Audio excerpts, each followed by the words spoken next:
요한복음 5장 1절에서 16절 말씀에 배경이 되는 시간은 유대인의 명절이 되어라는 말로 시작을 하고 있습니다.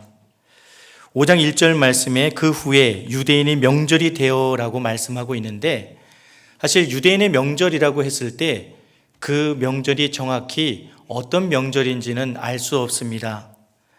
대략 요한복음에서 다뤄지는 유월절이나 초막절 정도로 생각해 볼 수 있습니다. 하지만 유대인의 가장 큰 명절인 유월절 또 초막절 역시도 우리가 잘 알고 있듯이 출애굽 사건과 출애굽의 구원의 놀라운 역사와 연관되어 있습니다. 그리고 이 유대인의 명절을 많은 유대인들이, 흩어져 있는 백성들이 명절이 되면 예루살렘 성전을 찾아 나와 하나님께 예배하고 또 제사하는 일로 그들의 명절을 보냈습니다. 아시아권에 있는 우리나라 역시도 명절하면 좀 비슷한 풍경을 좀 볼 수 있는 것 같습니다. 가깝게 지난 추석 때 뉴스를 조금 한 귀퉁이에서 뜨겁게 달궈놨던 것은 한 회사의 통신사의 내비게이션이 인도하는 대로 따라갔다가 농로로 차가 진입을 하고 그 내비게이션의 지시를 따라서 들어왔던 모든 차들이 그 안에서 완전히 정체가 돼서 귀향길이 거의 10시간 정도 걸렸다라는 그런 기사가 한 편을 장식했던 것을 기억합니다. 유대인의 명절을 맞이해서 많은 유대인들이, 디아스포라, 지중해 연안과 세계 곳곳에 흩어져 있는 유대인들이 예루살렘을 찾습니다. 예수님 역시도 명절마다 예루살렘을 찾았던 것 같습니다. 그리고 오늘 이 5장 1절에서 16절 말씀에서도 유대인의 명절이 되어서 예수님께서 예루살렘에 올라가셨다라는 말씀으로 시작합니다. 유월절은 어떤 명절입니까?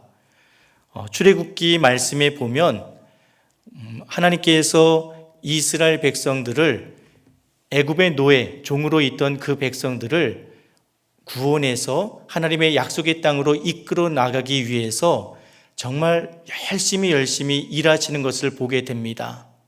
그리고 10가지 재앙을 통해서 애굽 왕 바로가, 그리고 애굽의 사람들이 빨리 이스라엘 백성들을 자기들의 영토에서, 나라에서 쫓아내려는, 밀어내려는 그런 움직임까지 보이는데요. 마지막 재앙이 장자의 죽음이었습니다. 온 세상이 어둠 가운데 있을 때 죽음의 영이 지나가는데, 그 죽음의 영이 지나간 모든 가정에 처음 난 것은 다 죽게 되는 재앙, 저주였습니다. 하지만 하나님께서는 그 백성에게 그 저주를, 죽음의 저주를 벗어날 수 있는, 피해갈 수 있는 방법을 말씀해 주십니다. 가족의 수에 따라 어린 양을 잡아 그 피를 좌우 문설주와 임방에 바른 그 집은 그 죽음의 영이, 그 죽음의 저주가 그냥 넘어갈 것이다라고 말씀합니다. 그것이 바로 유월절입니다. 패스오버라고 영어에서 얘기를 합니다. 죽음의 재앙이 그냥 넘어간 은혜로 구원받은 가정을 또 우리는 떠올릴 수 있습니다. 유월절 명절이 되어서 예수님께서 예루살렘에 올라가셨다라는 이 말 속에서 우리는 유월절 명절을 통해서 주신 하나님의 은혜가 무엇인지를 떠올릴 필요가 있습니다. 유대인들은 이 명절에 모이면서 정말 하나님께서 우리에게 베풀으신 구원의 은혜, 놀라운 기적을 그들은 떠올리고 기억하며 감사하며 명절을 보냈을 겁니다. 하지만 2절 말씀에 보면 예루살렘 성전으로 모여든 사람들이 있었던 반면 또 다른 장소에 모여있는 사람들을 비춰주고 있습니다. 2절 말씀에 보면 예루살렘에 있는 양문 곁에 히브리 말로 베데스다라는 못이 있는데 라고 합니다. 베데스다라는 연못이 어디 있었는지 정확하게 알 수는 없습니다. 하지만 예루살렘 성전 양문 곁에 베데스다라는 연못이 있었고, 여기에는 많은 병자와 맹인, 다리 저는 자, 혈기 마른 사람들이 누워 있었다라고 말합니다. 그들이 가진 질병 때문에, 그들이 가진 장애 때문에 그들이 성전에 갈 수 없었던 걸까요? 그들은 베데스다 연못에서 치료받을 수 있을 거다, 회복될 수 있을 거다라는 믿음이 있었습니다. 앞서서 3절 말씀부터 4절 말씀을 보면 그 베데스다 연못에 물의 움직임을 사람들은 기다렸는데 천사가 가끔 못에 내려와 물을 움직이게 하면 움직인 후에 가장 먼저 그 연못에 들어가는 사람은 고침받을 수 있다라는 믿음, 그런 소문을 그들은 들었기 때문에 그 자리에 몰려들었습니다. 유대인의 명절에 많은 사람들이 예루살렘 성전을 향했습니다. 하지만 그보다는 적지 않은 사람들이 베데스다 연못에 모여 있는 것을 우리는 확인하게 됩니다. 이 말씀을 통해서 저는 왜 사람들이 예루살렘 성전이 아닌 베데스다 연못으로 갔을까? 앞서 요한복음 2장 말씀에 보면 예수님께서 유월절 명절을 앞두고 예루살렘에 들어가고 성전을 방문한 사건을 기록하고 있습니다. 그리고 성전을 청결케 하는 그런 일을 벌이십니다. 이방인의 뜰에서 장사치들이 장사를 하고 돈 바꾸는 일들을 하는 것을 예수님은 참지 못하십니다. 먼 이국에서 하나님께 제사 드리러 오는데 흠없는 양, 흠없는 소를 끌고 올 수 없으니 이방인의 뜰에서 제사에 쓰일 양과 소와 비둘기와 여러 제사에 쓰일 용품을 파는 자들에게 터무니없는 가격에 그 재물을 사서 하나님께 드릴 수밖에 없었습니다. 하나님의 성전 안에서는 로마 제국의 화폐가 또 다른 나라의 화폐가 사용될 수 없어서 성전 안에서만 통용되는 그 화폐를 가지고 재물을 구입해야겠었기 때문에 환전 상인들이 있었습니다. 그들 역시 터무니없는 수수료를 받아가며 환전을 해 주었습니다. 이게 가능했던 것은 성전을 책임지고 있는 종교 지도자들과 상인들 사이에 오갔던 뭔가가 있었기 때문에 가능했습니다. 예수님은 돈 바꾸는 자들의 상을 둘러엎으시고 그리고 제물에 쓰일 양과 소를 채찍으로 내쫓으시면서 하나님의 성전은 만민이 기도하는 집인데 너희가 강도의 구렬로 만들었다라고 한탄하십니다. 거기서 볼 수 있듯이 하나님의 성전이 성전으로서의 역할을, 기능을 제대로 하고 있지 못함을 우리는 보게 됩니다. 성전이 성전의 역할을 감당하지 못할 때, 그 역할을 하지 못할 때 어쩌면 이 병든 이들이 나의 연약함을, 나의 고통을 해결받고 치유되기 위해서 베데스다 연못이라는 곳에 갔더니 그 물에 몸을 담갔더니 고침받았더라, 치유받았더라는 소문을 듣고 그 연못으로 모여든 것이 아닌가 생각됩니다. 하나님의 성전이 아닌 소문이 신화가 된 곳, 소문이 신앙, 믿음이 되어버린 그곳에 그들은 모여 있었습니다. 오늘날 우리의 교회 모습은 어떻습니까? 우리가 코로나라는 큰 어려움을 겪고 나서 어떤 교회는 거의 90% 이상 회복이 되었습니다 라고 당당하게 말하는 교회도 있는 반면 중소형 교회에서는 이전만큼 회복되지 못한 부분들에 대해서 많이 아파들 하고 있습니다. 특히 젊은이들이 교회를 떠나 돌아오지 않는다고 합니다. 단지 코로나 때문에 그랬을까요? 저는 우리가 스스로 예수님 당시에 성전의 기능을 상실함으로 인해서 그들이 성전을 벗어나 베데스다라는 곳에 모여들었던 것처럼 교회가 교회의 역할을 온전히 감당하지 못함으로 젊은 이들이 떠나간 것은 아닌가 한번 생각해 보았습니다. 예수님께서는 베데스다 연못을 찾으십니다. 그리고 그 연못에 한 사람에게 다가가 이렇게 말씀합니다. 6절 하반절 말씀인데요. 내가 낫고자 하느냐라고 물으십니다. 거기 모이는 많은 사람들이 크고 작은 병, 아픔, 고통, 여러 가지 많은 이유들로 베데스다 연못에 누워있거나 앉아있거나 널브러져 있었습니다. 하지만 예수님께서는 그 중에 한 사람에게 이렇게 묻습니다. 네가 낫고자 하느냐? 그 사람이 누구입니까?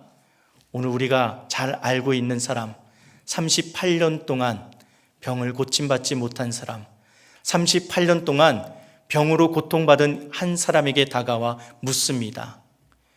예수님이 네가 낫고자 하느냐라고 물으실 때는 그에게 뭔가 연약함이, 그에게 뭔가 병이 있었기 때문에, 그의 결핍이 있었기 때문에 이렇게 물으셨을 겁니다. 하지만 성경에서는 그 사람의 문제가 무엇이었는지 정확하게 그 병명을 알려주지 않고 있습니다. 단지 그가 38년 동안 그 베데스다 연못에 물이 동하기를 기다렸고, 하지만 그 물에 들어갈 수 있는 기회를 얻지 못했다는 것, 그래서 38년 동안 고통받았다는 사실을 알 뿐입니다. 예수님께서 단지 그의 표면적인 육체적인 질병을 고쳐주기 위해서 내가 낫고자 하느냐라고 말씀하셨을까요? 우리는 이 38년 된 병자의 진짜 문제가 무엇인지를 발견하게 됩니다. 7절 말씀 같이 한번 읽어보겠습니다. 7절 말씀입니다. 병자가 대답하되 주여 물이 움직일 때 나를 못에 넣어주는 사람이 없어 내가 가는 동안에 다른 사람이 내려가나이다. 아멘. 이 사람은 내가 어디가 아픕니다, 어디가 문제입니다 라고 자신의 모습을, 자신의 아픔을 돌아보는 것이 아니라 베데스다 연못이 가끔씩 물이 요동치고 솟아오르기도 하고 동이 이렇게 움직이는데, 그때 나를 도와서 그 물에 데려가 넣어줄 사람이 없어서 내가 이렇게 오랫동안 병들어 있을 수밖에 없습니다 라고 말하고 있습니다. 문제가 무엇입니까? 그의 아픔의 본질을 그는 보지 못하고 있습니다. 깨닫지 못합니다. 어쩌면 38년 동안 아파왔기 때문에, 38년 동안 수많은 사람이 자기보다 앞서 그 물에 뛰어 들어가는 것을 보았기 때문에 왜 나는 거기 들어갈 수 없을까? 왜 나를 돕는 사람은 없을까? 이거 너무 불공평하지 않은가? 나는 다리가 아파서 걷지 못해서 그 물까지, 연못까지 기어가는데 시간이 많이 걸리는데 조금 전에 온 사람은 뛰어 들어갈 수 있고 나보다 좀 더 나은 사람은 그 혜택을 받을 수 있는데 나를 도와줄 사람이 없습니다. 예수님, 이거는 구조적으로 잘못됐습니다. 예수님, 이것은 사람들이 너무너무 악합니다. 나를 도와주는 사람이 없습니다. 어떻게 이럴 수 있습니까? 라고 환경과 상황과 다른 사람들을 탓하는 것을 보게 됩니다. 우리의 병이 깊숙하게 들었을 때, 우리의 마음이 병들었을 때 우리는 우리 자신의 모습을 돌아보지 못합니다. 나를 아프게 한 사람, 나를 힘들게 한 사람, 나를 높여주지 않은 사람을 탓하고 그리고 그에게 서운해합니다. 예수님께서는 이 38년 된 병자를 향해서 다시 한번 말씀합니다.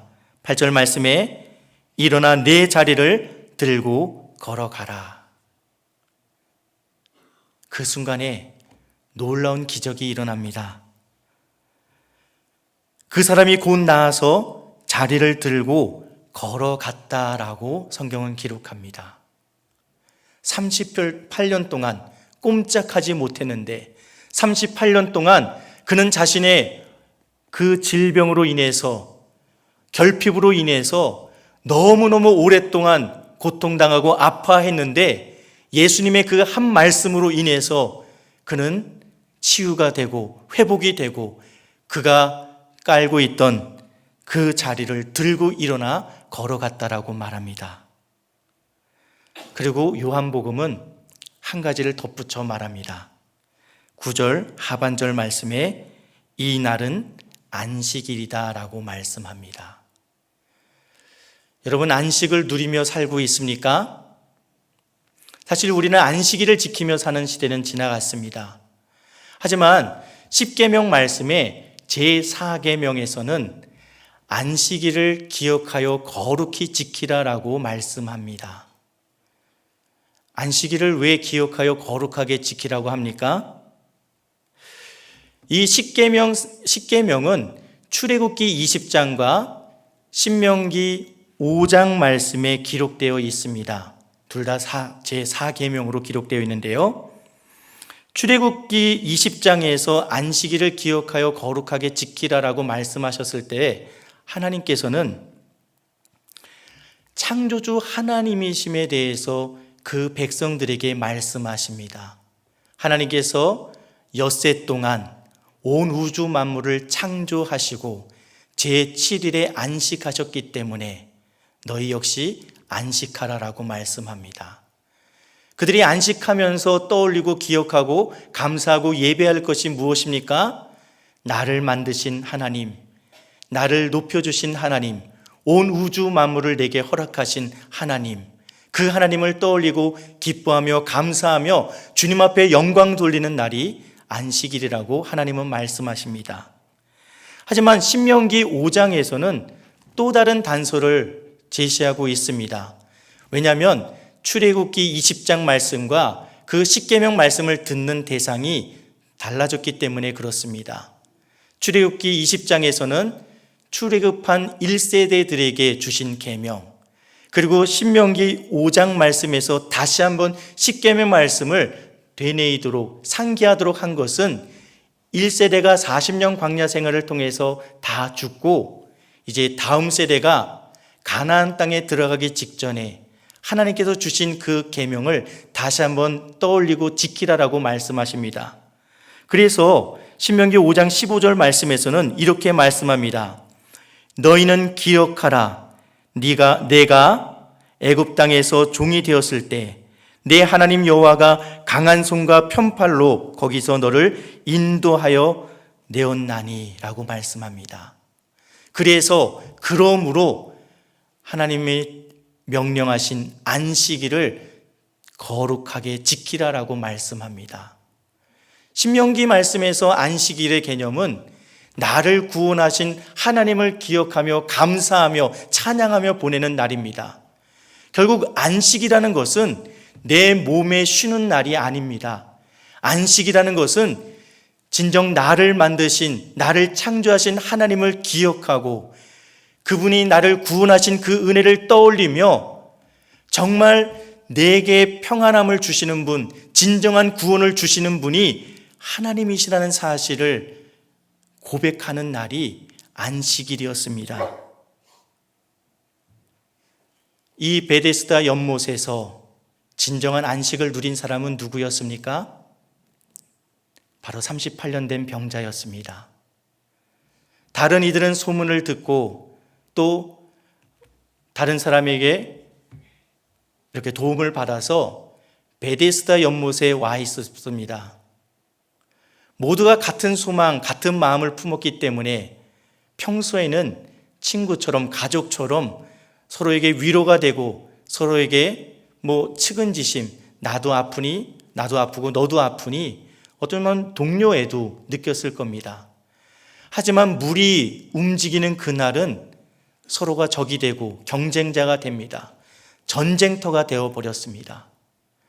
그건 역시 진정한 안식을 주는 것은 못 되었습니다. 성전이 기능이 상실되고 성전에서 예배하지 못할 때 그들은 자신들이 고침받기 원해서 그들이 회복되기 원해서 베데스다 연못에 모여 있었지만 그 역시 그들에게 답을 주지 못함을 그들은 알고 있었습니다.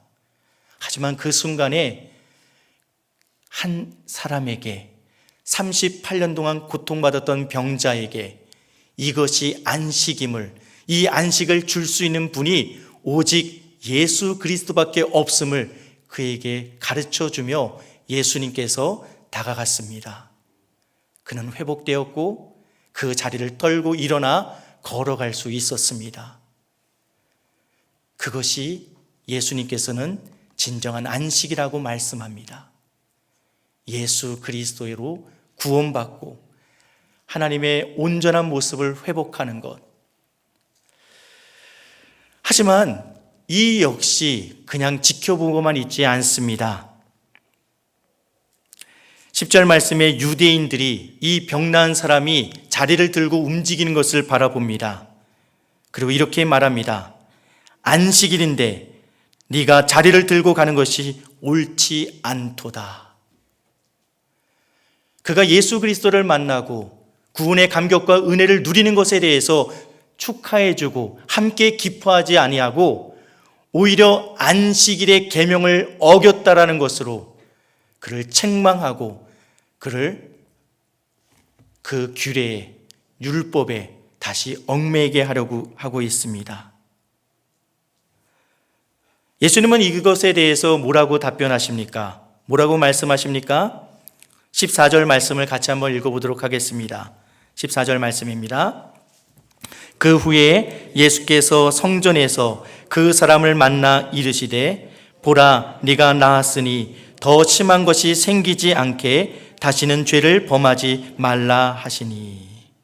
예수님께서는 궁지에 몰린 이 사람, 안식일의 규례를 어겼음으로 인해서 그 대가를 그에 대한 징계를 내릴 것 같이 다가오는 유대인으로 인해서 치유받고 은혜받고 진정한 안식을 누렸지만 또다시 율법의 그 짐 아래 억눌리게 하는 그 일에 다시 억눌리지 말라라고 말씀합니다.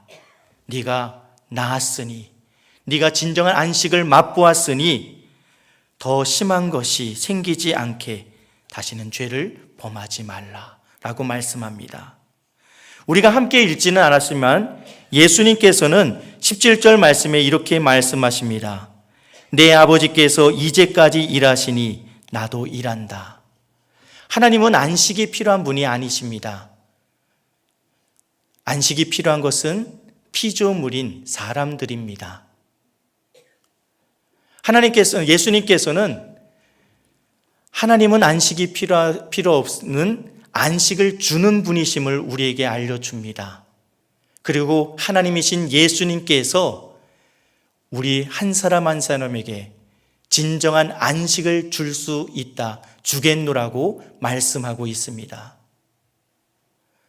우리가 가진 여러 가지 질병, 아픔, 걱정, 근심, 많은 문제들을 가졌을 때 우리는 어떻게 대처합니까? 어떻게 반응하고 있습니까? 혹시 베데스다 연못을 찾아가고 있지는 않습니까?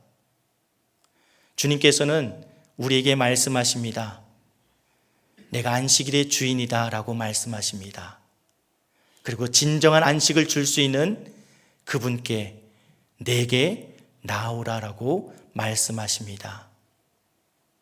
우리의 마음을 어렵게 하는 일이 있습니까? 우리의 몸을 힘들고 고통스럽게 하는 일들이 있습니까? 우리에게 걱정과 근심이 있습니까? 불안함, 우울함이 있습니까?